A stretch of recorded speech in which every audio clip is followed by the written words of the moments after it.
इकाई 2 इसका third part है भक्ति काल। भक्ति काल की 2 धाराएं थी, निर्गुण धारा, सगुण धारा। निर्गुण धारा के अंदर ज्ञान आश्रय शाखा, प्रेम मार्गी शाखा, और सगुण धारा के अंदर राम भक्ति शाखा और कृष्ण भक्ति शाखा। और रामचंद्र शुक्ल ने इसे 6 प्रकरण में डिवाइड किया है। पहले प्रकरण में हमने पढ़ा सामान्य परिचय, दूसरा प्रकरण पढ़ा निर्गुण धारा की ज्ञान आश्रय शाखा, और तीसरे प्रकरण में हमने इसमें पढ़ा था निर्गुण धारा की प्रेम मार्गी और सूफी शाखा, और चौथे प्रकरण में हमने पढ़ लिया सगुण धारा राम भक्ति शाखा। आज हम पढ़ेंगे प्रकरण 5 सगुण धारा कृष्ण भक्ति शाखा। सगुण धारा की कृष्ण भक्ति शाखा के बारे में पढ़ेंगे। इस प्रकरण में शुक्ल जी ने शंकर व श्री वल्लभाचार्य के माध्यम से कृष्ण भक्ति शाखा का दार्शनिक आधार व इतिहास समझाया है। 2 लोगों के माध्यम से समझाया है। एक है शंकराचार्य भी बोलते हैं उन्हें, और दूसरे थे श्री वल्लभाचार्य। इन दोनों के माध्यम से उन्होंने कृष्ण भक्ति शाखा का दार्शनिक आधार और इतिहास समझाने का प्रयास किया है। किसने? रामचंद्र शुक्ल ने। इसके बाद अष्टछाप के कवियों व अन्य कृष्ण भक्त कवियों के विषय में भी चर्चा की गई है। अब सबसे पहले श्री वल्लभाचार्य जी के बारे में बताया गया है। इसके अंदर विक्रम की 15वीं और 16वीं शताब्दी में वैष्णव धर्म का जो आंदोलन देश के एक छोर से दूसरे छोर तक रहा, उसके श्री वल्लभाचार्य जी प्रधान प्रवर्तकों में से एक थे। मतलब 15th और 16th सेंचुरी के अंदर जो वैष्णव धर्म के लिए जो आंदोलन हुआ था, तो उसमें जो इन्वॉल्व थे उनका नाम वो थे वल्लभाचार्य जी। रामानुज से लेकर वल्लभाचार्य तक जितने भक्त दार्शनिक या आचार्य हुए हैं, सबका लक्ष्य शंकराचार्य के मायावाद और विवर्तवाद से पीछा छुड़ाना था। शंकराचार्य ने कहा था ये जो संसार है सब माया है, तो उससे वो पार पाना चाहते थे, उससे लोगों को ध्यान हटाना चाहते थे, जिसके अनुसार भक्ति अविद्या या भ्रांति ही ठहरती है। शंकर ने केवल निरूपाधि निर्गुण ब्रह्म की ही पारमार्थिक सत्ता स्वीकार की थी। मतलब वो कहते थे भगवान जो है मतलब दृश्य है, मतलब वो इसका कोई रूप नहीं है, भगवान का कोई रूप नहीं है। उन्होंने यही बात स्वीकार की थी।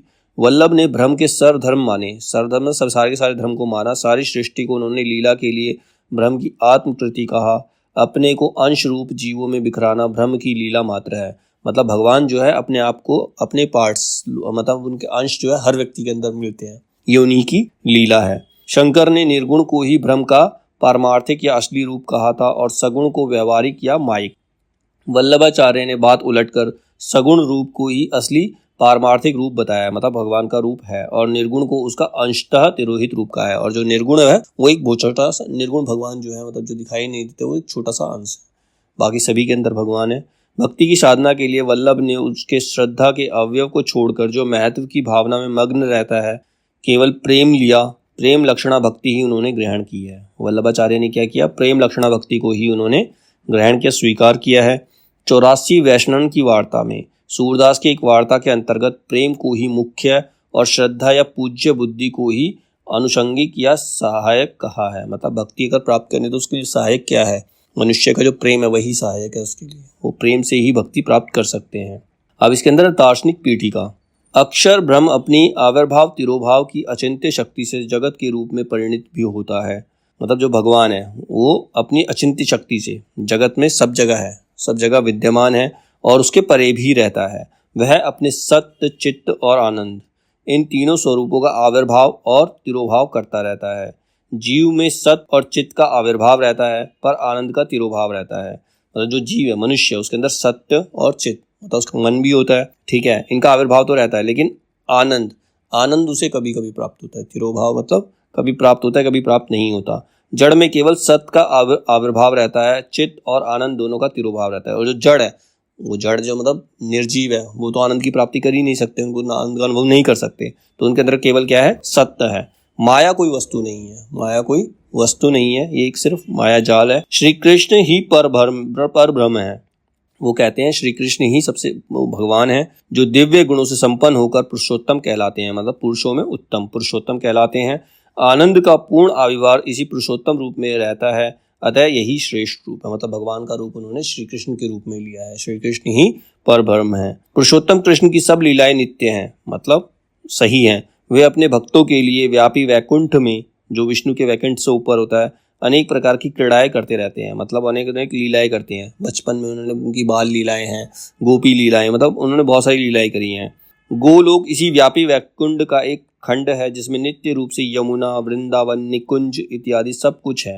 मतलब कृष्ण लीला के अंदर यमुना का भी वर्णन है, वृंदावन जहाँ पर वो रहते थे, निकुंज, जंगल वगैरह सबका उनमें वर्णन मिलता है। भगवान की इस नित्य लीला सृष्टि में प्रवेश करना ही जीव की सबसे उत्तम गति है।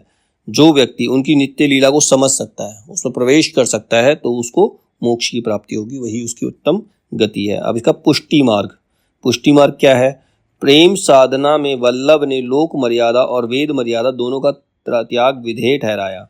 मतलब दोनों का त्याग हो जाता है। इस प्रेम लक्षणा भक्ति की और जीव की प्रवृत्ति तभी होती है जब भगवान का अनुग्रह होता है। जब भगवान चाहते हैं तभी भक्त जो होता है उनके प्रेम में पड़कर उनकी ओर आकर्षित होता है, जिसे पोषण या पुष्टि कहते हैं। इसी से वल्लभाचार्य ने अपने मार्ग का नाम पुष्टि मार्ग रखा। जो उनका मार्ग था वो पुष्टि मार्ग है। उन्होंने जीव 3 प्रकार के माने हैं। वल्लभाचार्य के अकॉर्डिंग 3 तरह के जीव होते हैं। एक होता है पुष्टि जीव, दूसरा मर्यादा जीव और तीसरा प्रवाह जीव। पुष्टि जीव क्या होता है? पुष्टि जीव जो भगवान के अनुग्रह का ही भरोसा रखते हैं और नित्य लीला में प्रवेश पाते हैं। मतलब भगवान जो कर रहे हैं वो सब सही है, उस पर उनको पूरा विश्वास है। मर्यादा जीव जो वेद की विधियों का अनुसरण करते हैं, जो वेदों में लिखा है केवल उसी को फॉलो करते हैं और स्वर्ग आदि लोग प्राप्त करते हैं, वो होते हैं मर्यादा जीव। तीसरा है प्रवाह जीव, जो संसार के प्रभाव में पड़े सांसारिक सुखों की प्राप्ति में ही लगे रहते हैं। मतलब अपने कामों में, अपनी मन की इच्छा को पूरा करने में लगे रहते हैं, वो प्रवाह जीव कहलाते हैं। अब है राजनीतिक सामाजिक परिस्थितियां। तो इसमें राजनीतिक और सामाजिक परिस्थितियां किस प्रकार की थी? कृष्ण आश्रय नामक एक प्रकरण ग्रंथ में वल्लभाचार्य ने अपने समय की अत्यंत विपरीत दशा का वर्णन किया। मतलब उस समय जो नेगेटिविटी थी उसके बारे में बताया है, जिसमें उन्हें वेद मार्ग या मर्यादा मार्ग का अनुसरण अत्यंत कठिन दिखाई पड़ता है। मतलब ऐसी कंडीशन थी वहां पर वेद मार्ग को या मर्यादा मार्ग को अपनाना बहुत ही कठिन था। देश में मुसलमानी साम्राज्य अच्छी तरह दृढ़ हो चुका था। मतलब मुगलों का राज था। हिंदुओं का एकमात्र स्वतंत्र और प्रभावशाली राज्य दक्षिण का विजयनगर राज्य रह गया था, जहाँ के राजा कृष्णदेवराय थे। ठीक है, पर बहमनी सुल्तानों के पड़ोस में रहने के कारण उसके दिन भी गिने हुए दिखाई पड़ते थे। लेकिन वहां पर भी मुसलमानों ने अपना कब्जा करना शुरू कर दिया था, तो वो भी बहुत कम समय के लिए ही था। इस्लामी संस्कार धीरे धीरे जमते जा रहे थे। सूफी पीरों के द्वारा सूफी पद्धति की प्रेम लक्षणा भक्ति का प्रचार कार्य धूम से चल रहा था। एक और निर्गुण पंथ के संत लोग वेद शास्त्र की विधियों पर से जनता की आस्था हटाने में जुटे थे। और जो निर्गुण पंथ के लोग थे, कबीर जैसे, वो पूजा पाठ से लोगों का ध्यान हटाने में ही लगे हुए थे। अतः वल्लभाचार्य ने अपने पुष्टि मार्ग का प्रवर्तन बहुत कुछ देश काल देखकर किया। मतलब उस समय का टाइम देखकर उन्होंने उसका प्रचार प्रसार किया।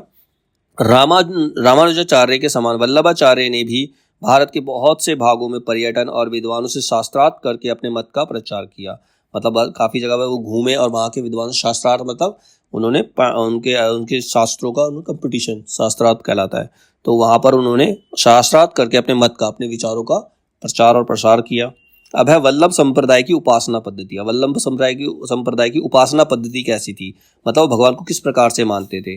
वल्लभ संप्रदाय में जो उपासना पद्धति या सेवा पद्धति ग्रहण की गई है, उसमें भोग, राग तथा विलास की प्रभुत सामग्री के प्रदर्शन की प्रधानता रही है। मतलब भगवान को भोग भी लगाना है। राग मतलब भगवान को मोहित करने के लिए गाना। विलास, इसमें प्रेम इंक्लूड हो जाता है। भोग विलास के इस आकर्षण का प्रभाव सेवक सेविकाओं पर कहाँ तक अच्छा पड़ सकता था? जनता पर चाहे जो प्रभाव पड़ा हो, पर उक्त गद्दी के भक्त शिष्यों ने सुंदर सुंदर पदों द्वारा जो मनोहर प्रेम संगीत धारा बहाई, उसने मुरझाते हुए हिंदू जीवन को सरस और प्रफुल्ल किया। इस संगीत धारा में दूसरे संप्रदायों के कृष्ण भक्तों ने भी पूरा योगदान दिया। दूसरे संप्रदाय मतलब अलग अलग जो देशों के, अलग अलग जगहों के जो कृष्ण भक्त थे, उन्होंने इसमें अपना योगदान दिया। भागवत धर्म का उदय यद्यपि महाभारत काल में ही हो चुका था। भागवत तो जो श्री कृष्ण ने महाभारत काल में ही कह दी थी, और अवतारों की भावना देश में बहुत प्राचीन काल से चली आती थी। मतलब भगवान के अवतार होते हैं, ये तो हम बहुत प्राचीन समय से मानते थे। पर वैष्णव धर्म की सांप्रदायिक स्वरूप का संगठन दक्षिण में ही हुआ। मतलब वैष्णव धर्म जो सबसे पहले फैला वो दक्षिण में, साउथ में फैला। सब संप्रदायों के कृष्ण भक्त भागवत की वर्णित कृष्ण की ब्रज लीला को ही लेकर चले, क्योंकि उन्होंने अपनी प्रेम लक्षणा भक्ति के लिए कृष्ण का मधुर रूप ही पर्याप्त समझा। मतलब उन्होंने कृष्ण की भक्ति की है, लेकिन वहां पर उनको सिर्फ उनके ब्रज का ही रूप उन्होंने स्वीकार किया, जहां उन्होंने प्रेम लीलाएं करी हैं, तो वो प्रेम को ही सही समझते थे। श्रीमद् भागवत में श्री कृष्ण के मधुर रूप का विशेष वर्णन होने से भक्ति क्षेत्र में गोपियों के ढंग से प्रेम का, माधुर्य भाव का रास्ता खुला। इसके प्रचार में दक्षिण के मंदिरों में देवदासी प्रथा विशेष रूप से सहायक हुई। वहां पर एक देवदासी प्रथा भी चलती थी। मतलब जो लड़कियां होती थी उनकी शादी भगवान से करा दी जाती थी, फिर वो जीवन भर कभी शादी नहीं करती थी, ऐसी थी वो देवदासी प्रथा। ठीक है, और इससे ये बहुत एक प्रथा थी, एक कुप्रथा ही थी, एक तरह से उनके जीवन को खराब कर दिया जाता था। कृष्ण काव्य में श्रृंगारिता। अब कृष्ण काव्य में श्रृंगारिता कितनी है? कृष्ण के जिस मधुर रूप को लेकर ये भक्त कवि चले हैं वे हास विलास की तरंगों से परिपूर्ण अनंत सौंदर्य का समुद्र है। उस सार्वभौम प्रेमालंबन के सम्मुख मनुष्य का हृदय निराले प्रेम लोक में फूला फूला फूला फिरता है।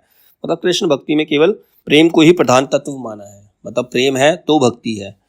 महत्व की भावना से उत्पन्न श्रद्धा या पूज्य बुद्धि का अवयव छोड़ देने के कारण कृष्ण के लोक रक्षक और धर्म संस्थापक स्वरूप को सामने रखने की आवश्यकता उन्होंने नहीं समझी। उनकी प्रेम लीलाएं उन्होंने दिखाई हैं।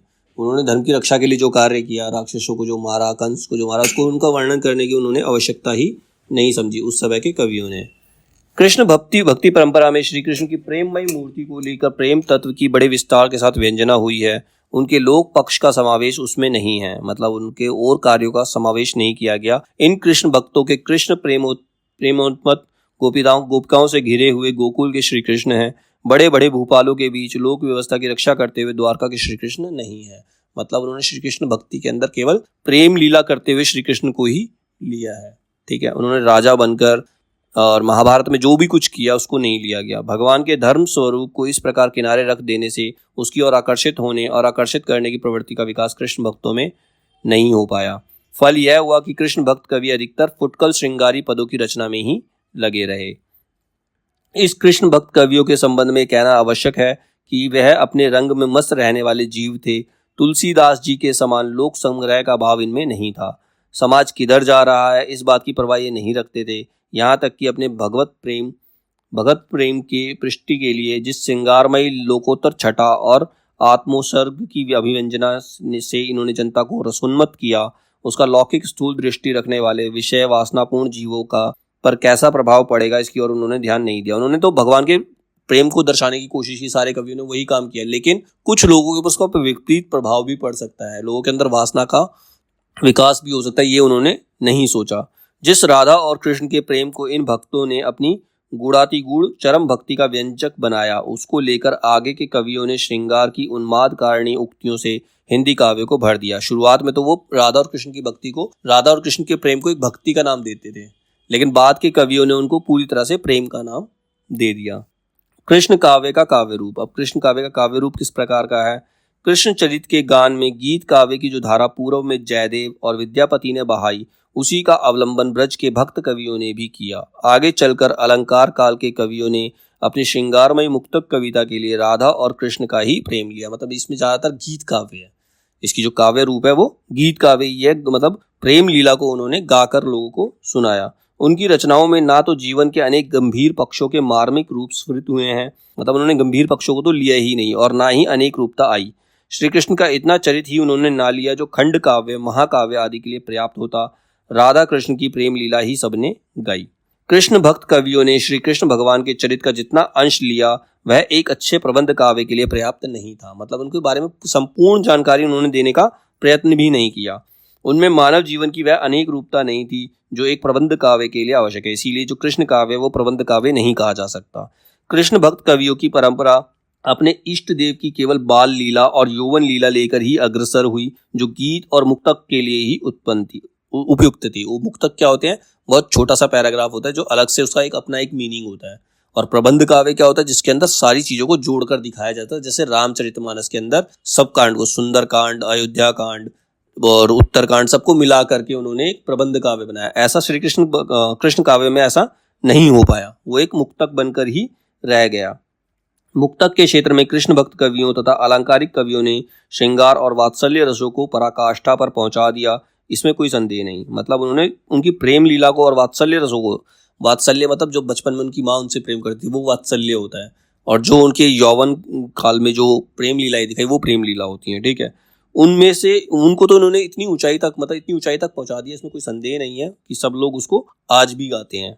शुक्ल जी ने कृष्ण भक्ति शाखा के साहित्यकारों की चर्चा इस क्रम में की है। अब इसका जो सही क्रम जो उन्होंने बताया है कृष्ण भक्ति शाखा का, वो है सबसे पहले श्री वल्लभाचार्य जी, उसके बाद सूरदास जी के बाद नंददास के बाद आते हैं कृष्णदास, फिर परमानंद दास के बाद कुंभन दास, चतुर्भुज दास, छीत स्वामी, गोविंद स्वामी, हित हरिवंश, गदाधर भट्ट, फिर आई मीराबाई, स्वामी हरिदास, सूरदास मनमोहन, श्री भट्ट, व्यास जी, रस खान व ध्रुवदास। तो ये इनका सीक्वेंस है। तो इसमें बहुत सारे कवि, इसको ध्यान से पढ़ना पड़ेगा।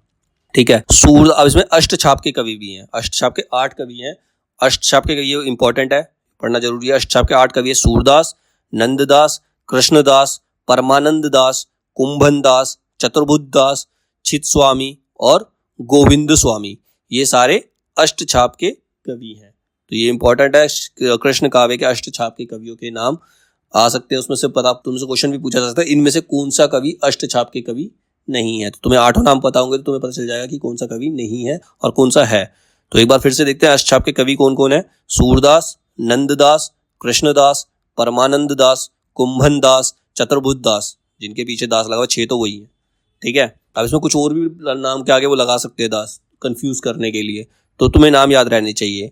सूरदास, नंददास, कृष्णदास, परमानंद दास, कुंभन दास, चतुर्भुज दास। उसके बाद छीत स्वामी और गोविंद स्वामी। छीत स्वामी और गोविंद स्वामी, ये 8 कवि अष्टछाप के कवि हैं। अब इन कवियों के बारे में बताया गया है। सबसे हमने वल्लभाचार्य के बारे में तो पढ़ लिया। वल्लभाचार्य के बाद कौन आए थे? सूरदास। सूरदास ने लिखा था सूरसागर। सूरदास ने लिखा था सूरसागर। सूरसागर में कृष्ण जन्म से लेकर श्री कृष्ण के मथुरा जाने तक की कथा अत्यंत विस्तार से फुटकल पदों में गाई गई है। मतलब वहीं तक, उनके बचपन से लेकर के जब वो मथुरा जाते हैं, मथुरा जब कंस को मारते हैं, उसके बाद की इसमें कोई कथा नहीं है। सूरसागर के अंदर कृष्ण जन्म से लेकर श्री कृष्ण के मथुरा जाने तक की कथा को अत्यंत विस्तार से फुटकल पदों में गाई गई। फुटकल मतलब छोटे छोटे पदों में इनको गाया गया है। भिन्न भिन्न लीलाओं में प्रसंग को लेकर इस सच्चे रसमग्न कवि ने अत्यंत मधुर और मनोहर पदों की जड़ी सी बांध दी है। मतलब इनके जो पद है बहुत ज्यादा सुंदर हैं, सुनने में अच्छे लगते हैं। इन पदों के संबंध में सबसे पहली बात ध्यान देने की यह है कि चलती हुई ब्रज भाषा में सबसे पहली साहित्यिक रचना होने पर भी इतने सुडोल और परिमार्जित है। मतलब बहुत अच्छी तरह से इन्होंने भाषा का इस्तेमाल किया है, यूज किया है लोगों को आकर्षित करने के लिए। यह रचना इतनी प्रगल्भ और काव्यांगपूर्ण है कि आगे होने वाले कवियों की श्रृंगार और वात्सल्य की उक्तियां सूर की झूठी सी जान पड़ती हैं। मतलब इनके बाद के जितने भी कवि आए उनको ऐसा लगता है कि उन्होंने सूरदास को कॉपी किया है। ठीक है, सूरदास को ही कॉपी किया है इन्होंने। सूरदास ने इतना अच्छे तरीके से लिखा कि उनसे अलग कोई नहीं लिख पाया। सूरसागर किसी चली आती हुई गीत काव्य परंपरा का, चाहे वह मौखिक ही रही हो, पूर्ण विकास सा प्रतीत होता है। मतलब पहले गीत काव्य परंपरा क्या थी? सुनाई जाती थी, सिर्फ लिखी नहीं जाती थी। लेकिन सूरदास ने इसको आगे बढ़ाया, किसमें? सूरसागर के अंदर इसका पूरा विकास किया। सूरसागर में जगह जगह दृष्टिकूट वाले पद मिलते हैं। यह भी विद्यापति का अनुकरण है। अब सूरसागर ने किसको फॉलो किया? विद्यापति को। सारंग शब्द को लेकर सूर ने कई जगह कूट पद कहे हैं। ठीक है। अब इसमें कुछ इंपॉर्टेंट पॉइंट दे रखे। गीत काव्य के विषय में शुक्ल जी के क्या मत था? मतलब ये गीत सूरसागर जो एक गीत काव्य है, तो ऐसे गीत काव्यों के विषय में शुक्ल जी क्या मानते थे? गीतों की परंपरा तो सभ्य असभ्य सब जातियों में अत्यंत प्राचीन काल से चली आ रही है। मतलब चाहे पढ़े लिखे हो चाहे अनपढ़ लोग हो, अनपढ़ लोग भी राग ये सब गाकर अपना एंटरटेनमेंट किया करते थे। तो चाहे पढ़े लिखे हो, सभ्य हो या असभ्य हो, तो ये तो बहुत पुराने समय से गीतों की परंपरा चली आ रही है। सभ्य जातियों ने लिखित साहित्य के भीतर भी उनका समावेश किया है। लिखित रूप में आकर उनका रूप पंडितों की काव्य परंपरा की रूढ़ियों के अनुसार बहुत कुछ बदल जाता है। इससे जीवन के कैसे कैसे योग सामान्य जनता का मर्म स्वर करते आए हैं और भाषा की किन किन पद्धतियों पर वे अपने गहरे भावों की व्यंजना करते आए हैं, इसका ठीक पता हमें बहुत काल से चले आते हुए मौखिक गीतों से ही लग सकता है। मतलब मौखिक गीत जो पहले गाए जाते थे, सिर्फ गाए जाते, उसमें कुछ ज्ञान, मतलब ऐसा नहीं कि पढ़ा लिखा इंसान ही गा सकता है। अपने एक्सपीरियंस को गाते थे लोग, जो उन्हें एक्सपीरियंस हुआ करते उसी से गाते थे, उसी से ज्ञान भी प्राप्त होता था उन्हें। ठीक है, तो उससे पता चल जाता है किसी देश की काव्य धारा के मूल प्राकृतिक स्वरूप का परिचय हमें चिरकाल से चले आते हुए इन्हीं गीतों से मिल सकता है। घर घर प्रचलित स्त्रियों के घरेलू गीतों में श्रृंगार और करुण दोनों का बहुत स्वाभाविक विकास हम पाएंगे। इसी प्रकार आला जो था बरसात के दिनों में गाया जाता है। आला ये ज्यादातर ये पूरब में और ब्रज में गाया जाता है। कड़खा आदि पुरुषों के गीतों में वीरता की व्यंजना की सरल स्वाभाविक पद्धति मिलेगी। स्त्रियों के बीच चले आते हुए बहुत पुराने गीतों को ध्यान से देखने पर पता लगेगा कि उनमें स्वकिया के ही प्रेम की सरल गंभीर व्यंजना, मतलब वो उनको जो फील हुआ है, जो उन्होंने महसूस किया है, उसी चीज को उन्होंने गा दिया। परकिया प्रेम के जो गीत हैं वे कृष्ण और गोपिकाओं की प्रेम लीला को ही लेकर चले हैं। इससे उन पर भक्ति या धर्म का कुछ भी रंग चढ़ा रहता है। मतलब उन्होंने प्रेम को ही भक्ति का नाम दे दिया है। पश्चिमी हिंदी बोलने वाले सारे प्रदेशों में गीतों की भाषा ब्रज ही थी। मतलब वेस्ट साइड में जितने भी प्रदेश हैं वहां पर गीतों की भाषा ब्रज भाषा है। दिल्ली के आसपास भी गीत ब्रज भाषा में ही गाए जाते थे। यह हम खुसरो अमीर खुसरो संवत 1340 में उनके गीतों में देख चुके हैं। कबीर का संवत था 1560, उनके प्रसंग में भी ये कहा जा चुका है कि उनकी साखी की भाषा तो सदुकड़ी है। सदुकड़ी क्या था? राजस्थानी में जब खड़ी बोली मिक्स होती है सदुकड़ी होती है, तो उनकी भाषा तो सदुकड़ी है, पर पदों की भाषा काव्य में प्रचलित ब्रज भाषा है, लेकिन उनके जो पद की काव्य भाषा है वो ब्रज भाषा ही है। तो ये मत है रामचंद्र शुक्ल का गीति काव्य के बारे में। ठीक है, अब इसके अंदर आगे बढ़ते हैं। कृष्ण काव्य के अंदर वात्सल्य और श्रृंगार। वात्सल्य मतलब माता का प्रेम, श्रृंगार मतलब जो उनकी प्रेम लीलाओं का जो वर्णन किया गया है, श्रृंगार वो श्रृंगार है। श्रृंगार और वात्सल्य के क्षेत्र में जहां तक इसकी दृष्टि पहुंची वहां तक किसी कवि की नहीं। मतलब सूरदास ने इसमें श्रृंगार और वात्सल्य का बहुत अच्छे से वर्णन किया है। इन दोनों क्षेत्रों में इस महाकवि ने मानो औरों के लिए कुछ छोड़ा ही नहीं। गोस्वामी तुलसीदास ने गीतावली में बाल लीला को इनकी देखा देखी बहुत अधिक विस्तार दिया है। तुलसीदास जी ने मतलब सूरदास को देखकर उनकी बाल लीला को बहुत कुछ विस्तार दिया। उन्होंने राम के बारे में लिखा था ना, तो उनकी बाल लीलाओं को, जो उन्होंने कृष्ण की बाल लीला को किया था, उसको फॉलो करते हुए उन्होंने राम की बाल लीला लिखी, उसको फॉलो किया। पर उनमें बाल सुलभ भावों और चेष्टाओं की वह प्रचुरता नहीं आई जो सूरदास में थी। उसमें रूप वर्णन की प्रचुरता रही। बाल चेष्टा के स्वाभाविक मनोहर चित्रों का इतना बड़ा भंडार और कहीं नहीं है जितना सूरसागर के अंदर दिखाई पड़ता है। वात्सल्य के समान श्रृंगार के संयोग और वियोग दोनों पक्षों का इतना प्रचुर विस्तार और किसी कवि में नहीं है।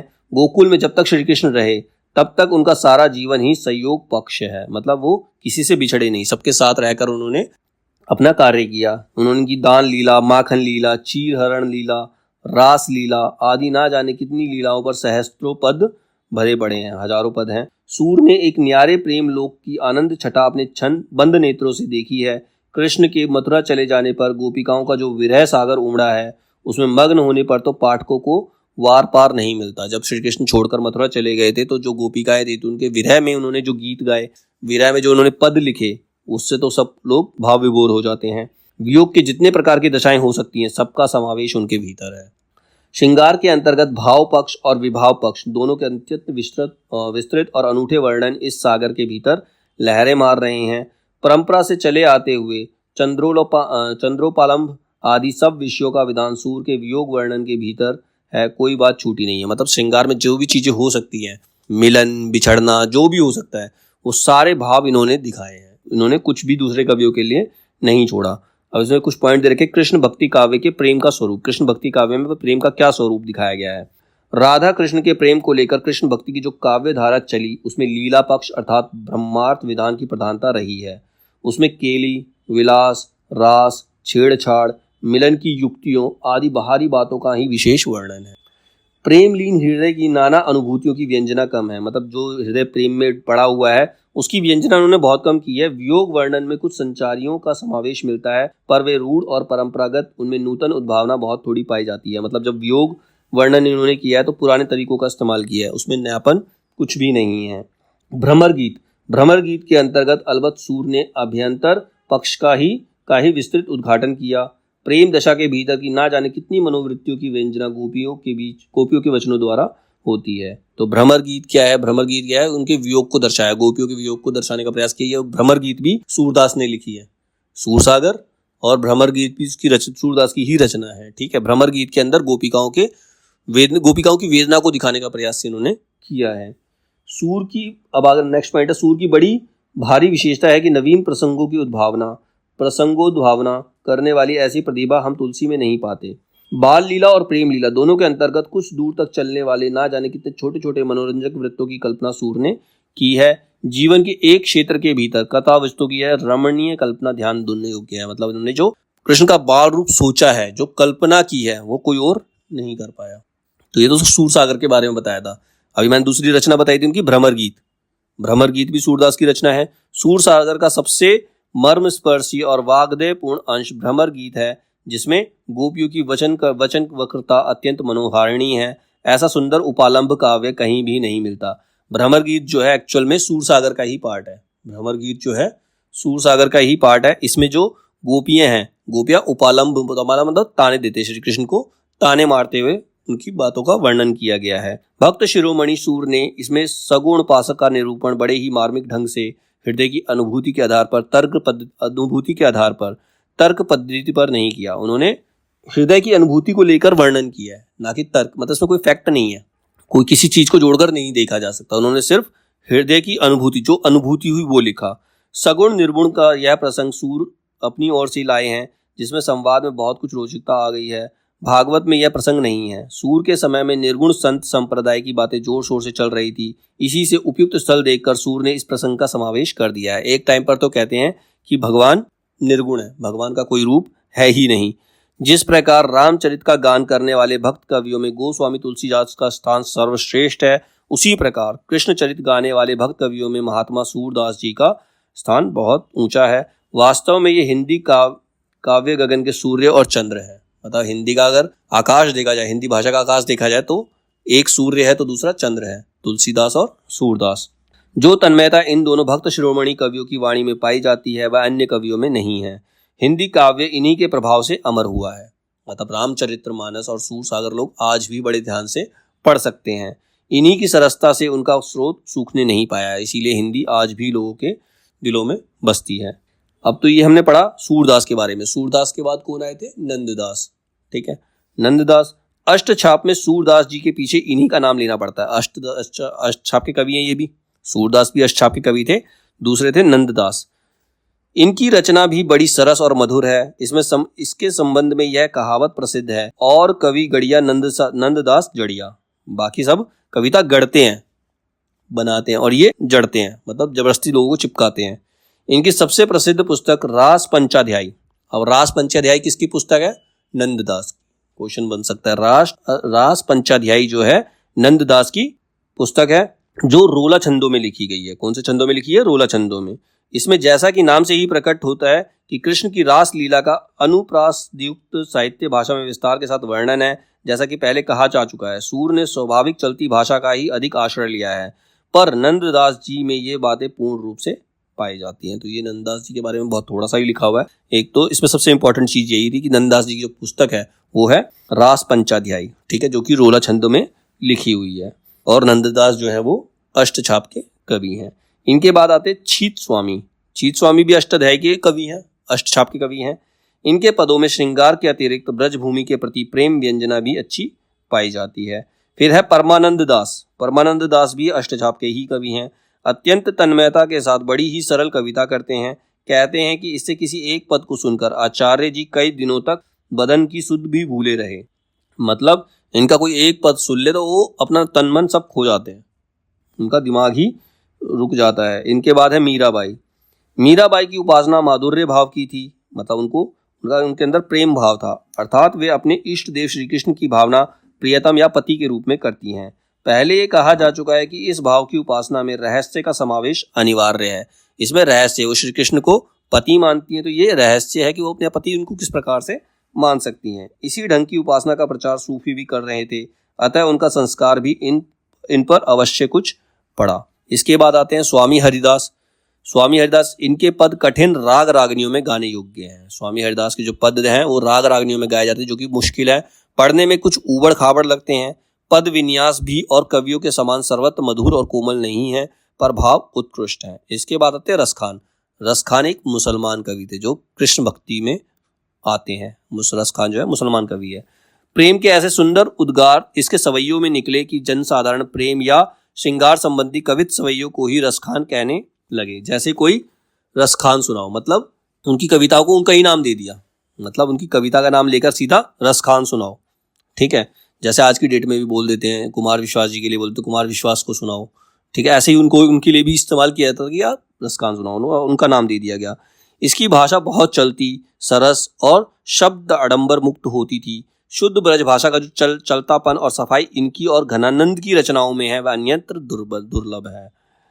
इसके बाद इनकी कृति परिमाण में बहुत अधिक नहीं है, पर जो है वह प्रेमियों के मर्म को स्पर्श करने वाली है। मतलब इनकी कृति ज़्यादा तो नहीं है, मतलब इन्होंने ज़्यादा रचनाएं नहीं करी, लेकिन जितनी करी हैं जो पढ़ सकते हैं तो वो प्रेमियों के मर्म को, उनके दर्द को, उनके हृदय को स्पर्श कर जाती है। और कृष्ण भक्तों के समान इन्होंने गीत काव्य का आश्रय ना लेकर कवित सवैयों में अपने सच्चे प्रेम की व्यंजना की है। अनुप्रास की सुंदर छटा होते हुए भी भाषा की चुस्ती और सफाई कहीं नहीं जाने पाई है। बीच बीच में भावों की बड़ी सुंदर व्यंजना है। लीला पक्ष को लेकर इन्होंने बड़ी रंजनकारिणी रचनाएं की हैं। उन्होंने श्री कृष्ण की लीला पक्ष को भी दिखाने का प्रयास किया है। कृष्ण भक्त कवि हमारे साहित्य में प्रेम माधुर्य का जो सुधा स्रोत बहा गए, मतलब कृष्ण भक्त कवि सुधा मतलब अमृत, प्रेम माधुर्य का जो अमृत बहाकर गए हैं, उसके प्रभाव से हमारे काव्य क्षेत्र में सरसता और प्रफुल्लता बराबर बनी रहेगी। दुखवाद की छाया आ आकर भी टिकने ना पाएगी। मतलब उन्होंने कृष्ण भक्ति शाखा को जो सुनने वाले लोग हैं उनके में दुखवाद नहीं आ सकता, ठीक है, वो डिप्रेस नहीं हो सकते। इन भक्तों का हमारे साहित्य पर बड़ा ही भारी उपकार है।